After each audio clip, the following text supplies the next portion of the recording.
Hey, thanks for making it to Veterans Info Tip. I'm glad you made it. Today I wanted to talk to you about an article that I saw on military.com. They did a pretty good job, and I want to highlight it a little bit and get the word out because I've talked about it in my videos in the past, but sometimes it's towards the tail end. I kind of lump it all together, and not everybody hangs on till the end. So this will be front-loaded, and the title or headline here for this article is what survivors of veterans need to know about the PACT Act. And again, I've done information on this, but I just feel that it's very important to make sure that the surviving spouses are aware of what is out there. The PACT Act is not just for veterans, it's also for those survivors. And there's a whole host of new VA benefits in the form of presumptive conditions that open up the eligibility for dependency indemnity compensation would be a big one, right?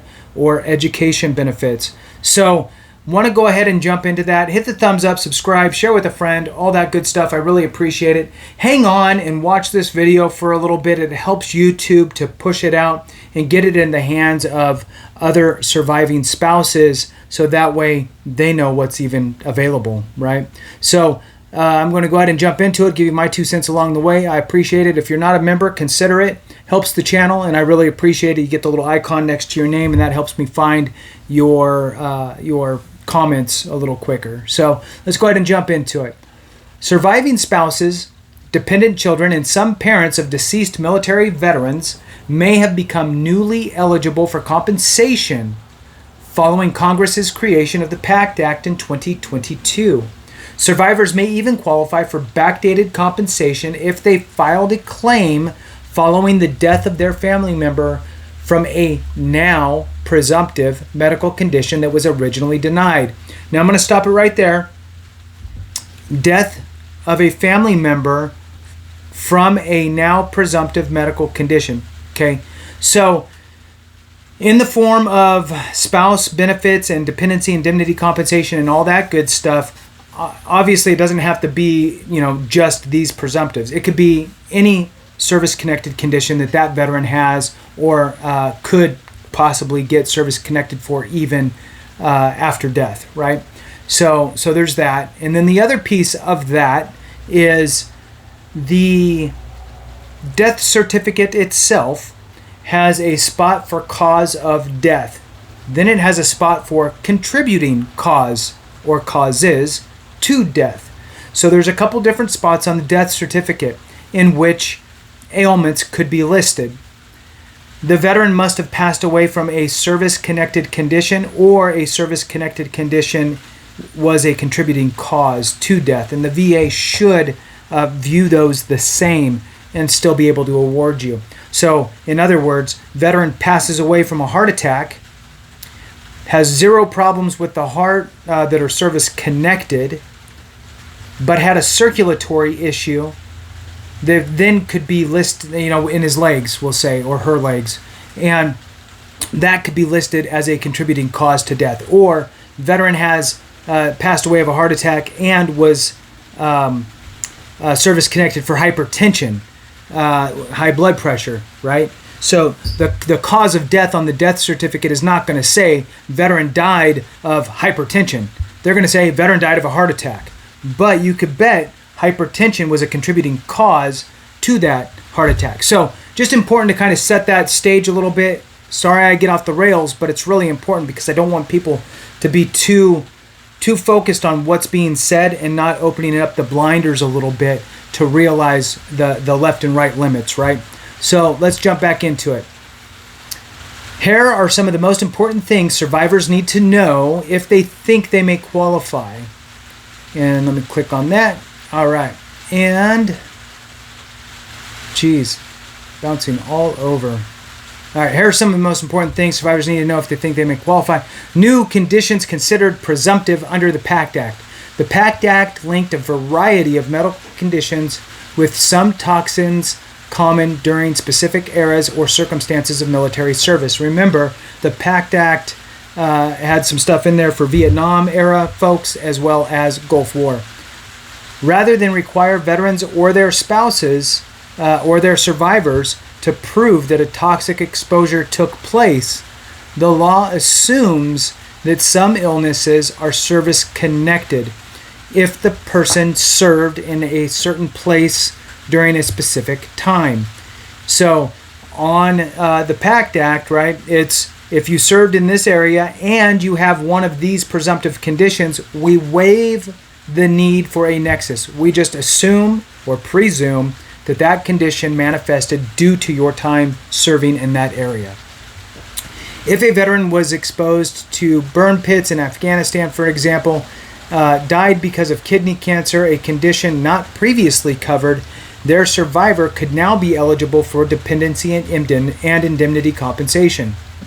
The following burn pit and other toxic exposure-related conditions became presumptive under the PACT Act. There's a whole list. There's like more than 20 different things that got added on, most of which are focused on Gulf War, but there are a couple for the Vietnam era folks with Agent Orange. So I'll copy and paste that, put that in the description of the video below for you to peruse. All right, moving on. Survivors may be entitled to retroactive benefits.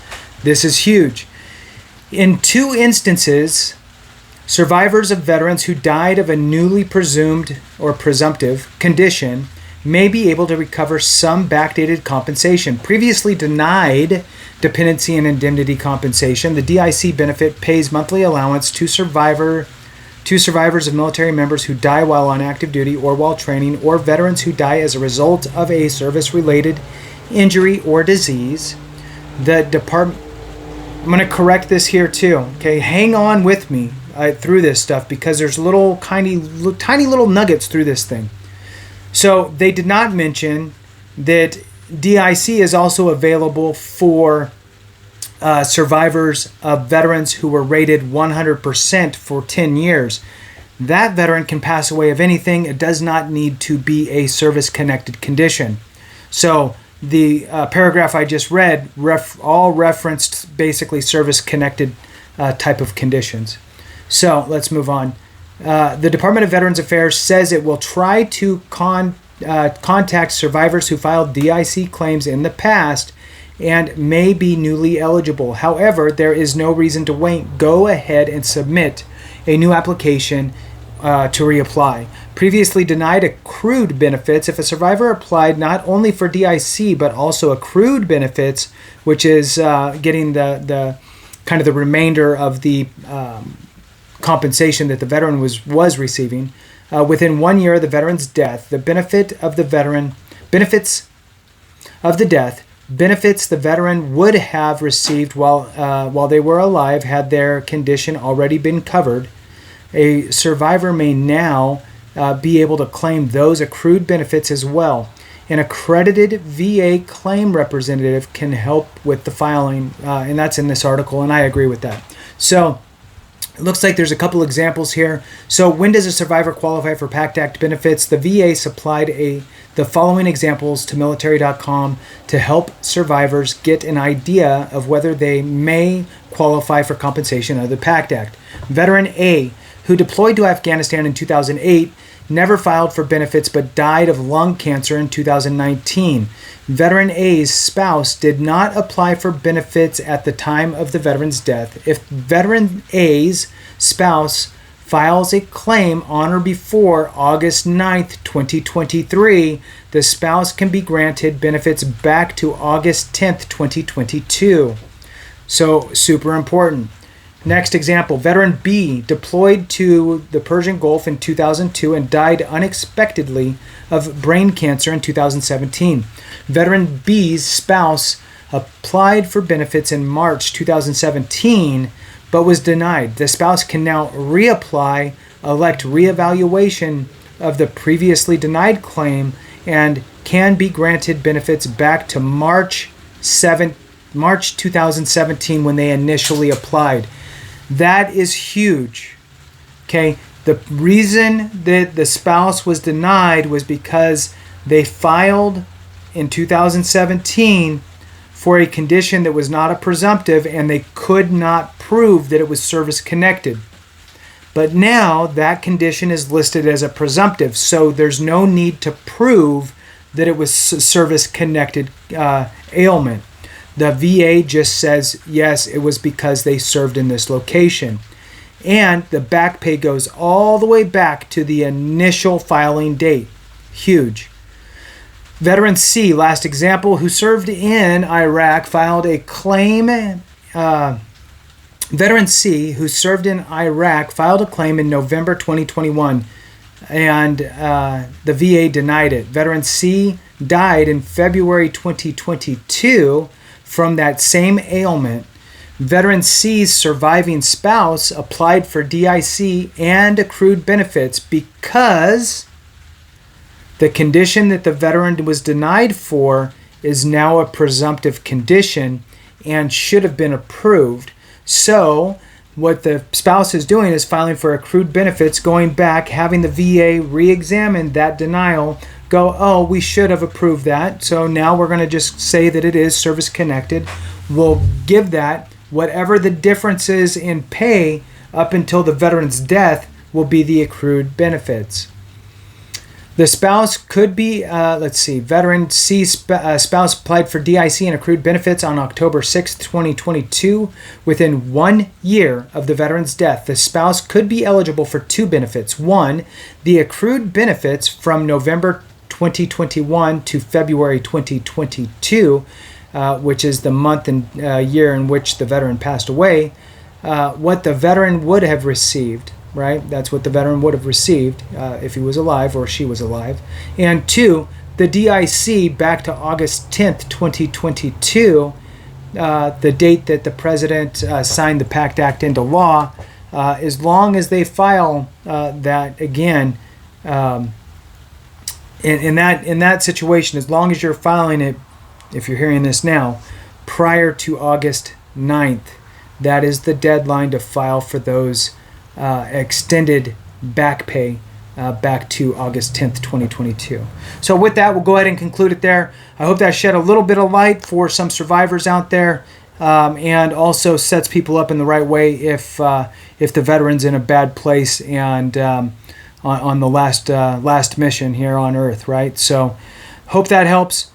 Remember, if we don't take care of each other, something went wrong.